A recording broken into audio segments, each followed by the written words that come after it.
ายปันนั้นสัมสระนี่สัมสระนั้นในวายปันเนี่ยก็เบื่ออวิสัยตัณหาเนี่ยย้อนนั้นก็จังว่าสองเปิงเงามูลาเนี่ยเงาหงางเนี่ยยันเนาะลองเจ้าก็วนหันถึงปฏิจจสมุปบาทเนี่ยอ๋อก็เบื่อว่ามหูเนาะมหูเอเลเฮ็ดกว่านั้นน่ะเนาะก็เบื่อมหูไอ้จ้องไอ้โจมหูจักลองตั้งพรปังเหตุผลมหูเอเลเฮ็ดกว่าเพราะเหตุก็อันนั้นเป็นสังขารเนาะอวิชชาปิสยาอวิชชาเหตุก็เป็นสังขารอวิชชาตัณหานั้นเป็นเงามันในเป็นยันผู้เป็นนิวาสานุสติในวนหันลองเงากว่าก็เบื่ออวิชชาตัณหาสองเบื่อเงามูลาเนี่ยอ่อนเฮ็ดสร้างหางปองกว่าเอายันอ่อนน้ำมีตังหูจ้องโจแหละทำไรไหวปั่นกันเนอเลยเนี่ยอยู่ในทุกข่ายอยู่ในทุกข่าเสียจานั้น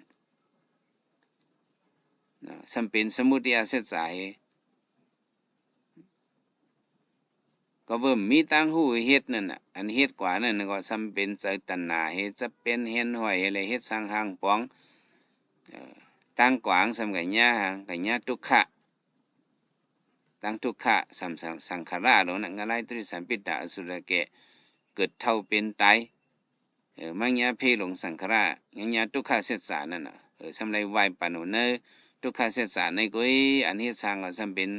การสืบขึ้นลองสมุทัยอันเป็นตัณหานั่นอันนี้สร้างหางปองนั่นอวิชชาเป็นเงาโหติตัณหาเป็นเจ้าหามีอันนั้นตัณหาในหาเด็กๆเฮ็ดให้มันสมมีเด็กๆสำไรหังสำไรดังทุกขาเนี่ยเสสานี่ก็มีอยู่4อันนั่นน่ะด้วยการสัตวะตั้งเสียงไว้ปันในสำอยู่ในทุกขเสสายสมุทัยเสสายอันในก็อันเป็นมรรคเสสายนิโรธเสสายในสังมาพระเป็นจอมเป็นพระมา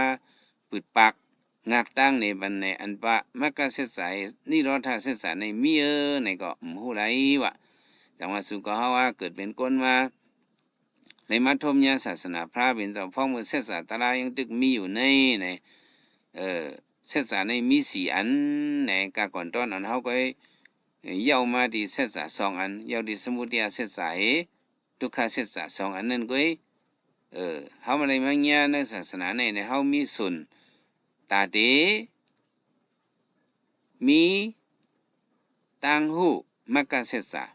แต่ที่เกี่ยงกรรมให้บ่เลยมักกะเสสะแต่ที่เฮาถึงนิโรธาเสสะมรรคผลนิพพานนั่นเนี่ยเฮามีส่วนอันไหนว่ามีญาศาสนาจือพ้องมือพระเป็นเจ้าป้องบ่มีศาสนาพระเป็นเจ้าบ่ในซึ่งเสสะ2อันนั้นเนี่ยมันหันไว้มันหมดไว้เพิ่นก็กับคุกคนวนจอแหละมันก็ยาวดีอวิชชาตัณหาอ่อนเฮ็ดสร้างหางปองเฮ็ดสังขารตนาคึงสร้างหางปองกลุ่มเลยญาทบทุกขเสสะ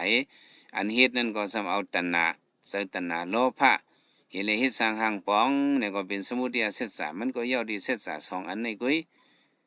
ถึงดีว่าพระเป็นเจ้าเป็นมาคุยตะลานี่ฮอตะลาปากลังเส้นตั้งนี่บ่เนาะนี่ก็มีแทงแม้ก็เสสะเนาะพอหันลองเลยตัวขันถาเป็นลูกๆฮู้จักไอ้จองไอ้โจฮู้จักยุคนำสัมพอตะลาจะไหน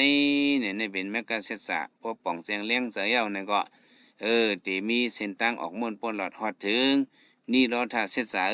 เนี่ยในเป็นพระเป็นเจ้ามาซับเลี้ยงในบัดเนาะ2เปิงเงามูละมีเสร็จสา2ป้าเนี่ยเนาะในปริสมุปบาทเฮาเป็นให้เป็นทุกขเสร็จสาสมุทัยเสร็จสาเฮาปั่นไว้อันนี้ก็สักเป็นมา4กิบอันนั้นยันอันหันปฏิจจสมุปบาทใน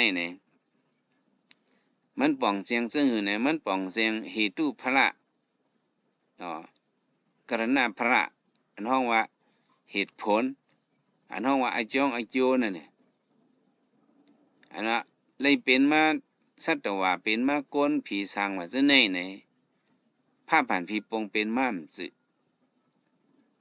อยู่หรอกอยู่ไรเลยเป็นมาก็มันจืมัน